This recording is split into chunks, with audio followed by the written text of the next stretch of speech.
Our next guest, Aaron Ginn, has been the target of an internet censor campaign for his scepticism about the corona lockdowns around the world. But rather than silencing him, the opposite has occurred, and he is becoming a powerful voice in America in the economic debate surrounding COVID-19, with his influence spreading all the way to Washington. Mr. Ginn spends his days sifting through coronavirus studies, news stories and data, which he compiles in exhaustive daily news feeds that he sends to policymakers and others, including the White House, as well as state and city lawmakers. Interestingly, his paternal grandparents fled communist China 50 years ago. Some belittle Aaron as an armchair epidemiologist. He retorts that facts and data are independent of your credentials. Aaron, welcome to Outsiders. How are you? Hey, thanks for having me. Doing pretty well. Excellent. Well, talk us through. I want to hear your story. We want to hear your story, first of all, just how you got involved in doing the data. Tell us also about your grandparents in communist China and what happened when you started being skeptical about the lockdown. Yeah, so my grandparents immigrated from China after it fell and the Kuomintang lost. My family was on the side of the KMT. And they fled to America, where they had my father and 4 other of my aunt and uncles. I've also done missions work in China and studied Chinese in college and was self-taught. Always had sort of a passion for China based on my lineage. So out of that, I've followed Chinese politics pretty closely and was tracking this viral outbreak because China's had a long history of these types of outbreaks. And I was also traveling the world at the time, so I wanted to pay attention. And, I knew this was a serious virus that was spreading quite rapidly, but I did not think that we would take the measures that we did, which was sort of implode the entire free market and global economy over this virus. And that was very unexpected.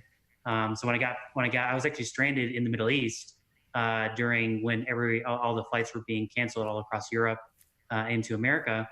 And when I finally got back to the States, I took it upon myself to all the things I had been studying to actually organize it all together and write a Medium post about it, which garnered around 4 million views in 24 hours, which was then removed as, I believe the official press release was dangerous and radical, I think was the official position of Medium.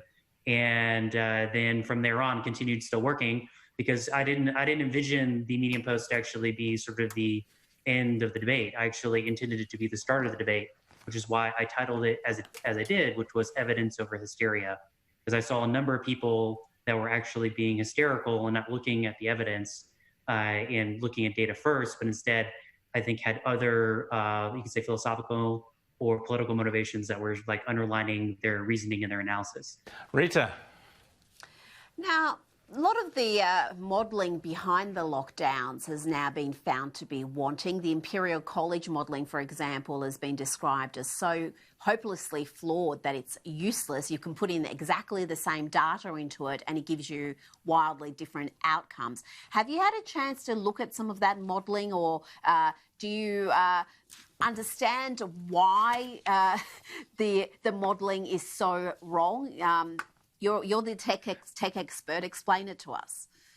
Yeah, so my background's in engineering design and spent a number of years in Silicon Valley and run a tech company right now. And the code that was released, this is actually the cleaned up code by Imperial College for the original March 16th model was rather embarrassing and wanting.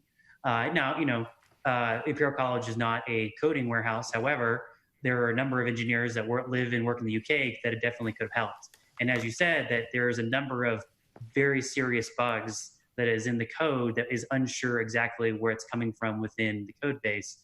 But leaving that aside, the majority of the reason why the Imperial College model was so off was the overly simplistic SIR model in which most of the epidemiology models are based on, which assumes a homogeneous interaction of your population, as if everyone you interact with is relatively the same. It's a simplistic understanding of interactions, and it's a model. That's what it's designed to do. There was just a number of assumptions that were built into the model, such as a high infection fatality rate, low asymptomatic case, a very recent initial seeding effect that caused the predictions to be wildly off. Let alone now that we know, as y'all said earlier, that there's actually a strong nosocomial element to this virus, which is that it's very location dependent. So those types of models that you see at Imperial College, like it just released another one a couple of days ago saying that there will be an additional 200,000 fatalities in America in 2 months. Those models, it's very difficult for them to account for those types of specific environments, even though now we know that those environments are actually really crucial to understanding the future projections of COVID-related fatalities. James.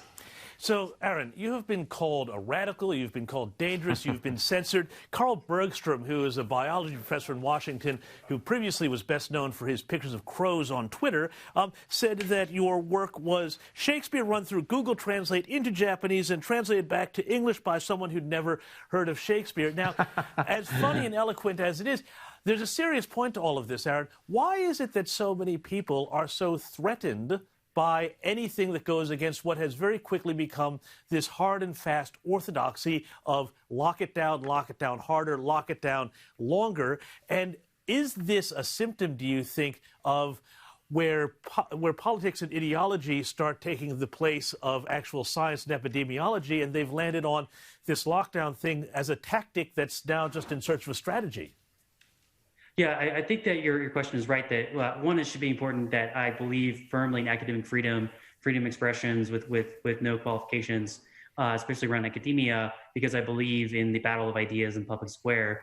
But from my philosophical training, I never agreed with appeal to authority. I mean, it's a formal logical fallacy. So just telling me your credentials actually leads me, and I'm a skeptic, naturally leads me to distrust you even more, because your data and your facts are stand independent about whether or not whatever your credentials are that you have. Expertise matters, but it's not more important than whether or not it's true. And I think that with this sort of lockdown belief, there was a sort of intersection between, like you said, between a lot of underlying sort of political trends and philosophical trends that was in combining together with a area of academia that was relatively not well understood in terms of the broad sort of public sphere. I think those things combined led to the lockdown as a valid hypothesis for mitigating a viral outbreak in a free country. When if as many of y'all alluded to before I jumped on the phone with y'all, that when you're in a free society, the fundamental assumptions behind that free society runs counter and always will break apart a lockdown, because the values of the society is opposed to the lockdown.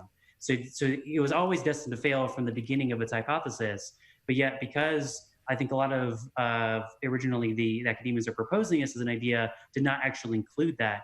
In fact, one of the most vocal, I would say reasonable and intellectual lockdown proponents, as in continuing the lockdown, was asked in an interview, have you accounted for the secondary and collateral damage of their lockdowns? And they said no. They did no additional economic analysis, no additional health analysis. And for me, as a person that is in many ways a victim of this public policy recommendation, I find that irresponsible, because we know the data that happens when you increase unemployment. We know what's happening right now in the reduction of cancer screenings. We know what's happening in terms of the global food supply chain, what's happening in Africa. We know about what's happening with TB. We know what's happening with vaccines in Africa. So all these things are known, but yet they're not being currently factored in as a balance to the epidemiological models about COVID, which we have to consider that, which is, I think, how Sweden and Japan and other countries similar arrived at their current strategy, was that they included the broader framework of what is our culture, what is our values that we stand for, and the secondary effects of the lockdown. Aaron Ginn, thanks so much for chatting to us. I think your skepticism is being rewarded daily as more and more people are seeing that you were right all along. Keep up the great work, and I urge people to look up your work online. Aaron Ginn, thanks so much for talking to Outsiders. Thank you. Bye.